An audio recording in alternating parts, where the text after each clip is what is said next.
Alors je suis désolé, c'est la dernière présentation avant la pause, on va envoyer les cours, mais il n'y a pas de problème. Donc bonjour à tous, je m'appelle David Stickman, c'est pas mon mot de passe, c'est mon nom de famille.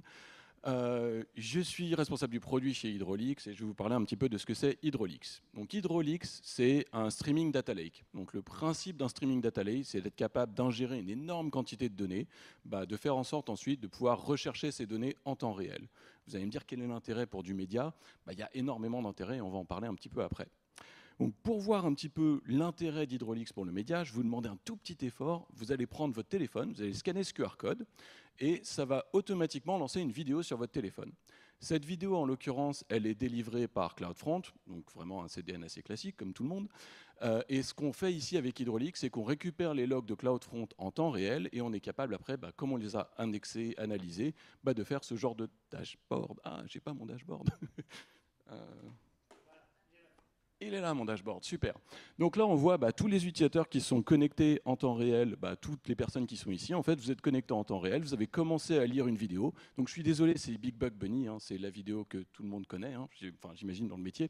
Donc là, on voit tous les utilisateurs qui sont connectés. On a une métrique qui est très très importante pour moi, c'est ce qu'on appelle le TTG, le Time to Glass. Qu'est-ce que c'est le Time to Glass? C'est la durée entre le temps de quand la requête a été faite par l'utilisateur et au moment où la donnée est indexée dans Hydraulix. Ça signifie ici qu'un utilisateur, vous avez commencé à regarder une vidéo et en 5 secondes à peu près, on a la log qui a été générée par CloudFront, qui a été indexée par Hydraulix et donc on a toutes les informations associées à cet utilisateur. Donc là, typiquement, on utilise également CMCD, donc on est capable de récupérer des informations comme le nombre de rebuffering events, la qualité de service qui a été délivrée, etc. Donc là, c'est assez simple, vous êtes assez peu d'utilisateurs, mais imaginez faire ça sur un événement comme le Super Bowl ou sur des événements sportifs en général, ça devient beaucoup plus compliqué. Donc, je vais juste repasser au slide suivant, merci beaucoup.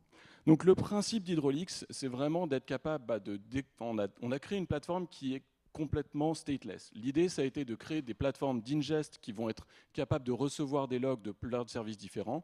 Donc typiquement, on peut recevoir des logs depuis CloudFront, depuis différents CDN. On est également capable de pooler des informations directement depuis des buckets S3. Ensuite, on va indexer ces informations et ces informations vont être stockées sur un bucket S3.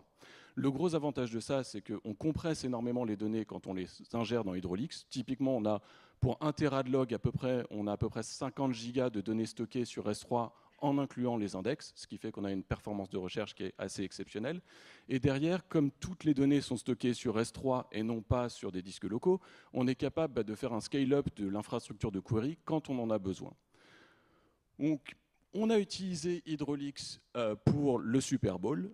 Quand je dis on, Fox a utilisé Hydraulix pour le Super Bowl. Et juste pour vous donner quelques petites statistiques, Fox a généré plus de 1 terabyte par minute de logs qui ont été indexés sur Hydraulix. Donc on a également le lien du blog post, mais ce qui est hyper intéressant pour nous, c'est que ce 1 terabyte de log par minute a été indexé en moins de 5 secondes et on a également été capable de rechercher dans ces données en temps réel pendant le Super Bowl. Donc pendant le Super Bowl, on avait en moyenne, on a eu 55 000 requêtes qui ont été générées sur le service et le temps de réponse moyenne de ces requêtes est de 0,5 secondes.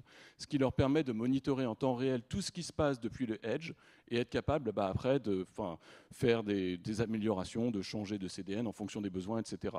L'idée, c'était vraiment de créer un système qui est capable d'ingérer un firehose de data et d'être capable ensuite de rechercher dans ces données en temps réel sans pour autant avoir un coût qui explose sur la plateforme parce que le principe d'Hydraulix, c'est vraiment de faire un scale up et down en fonction des événements. Donc pour tout ce qui est événements sportifs, quand on a énormément d'ingest, on va auto-scaler l'ingest. Ensuite, on va pouvoir auto-scaler la query, etc., etc.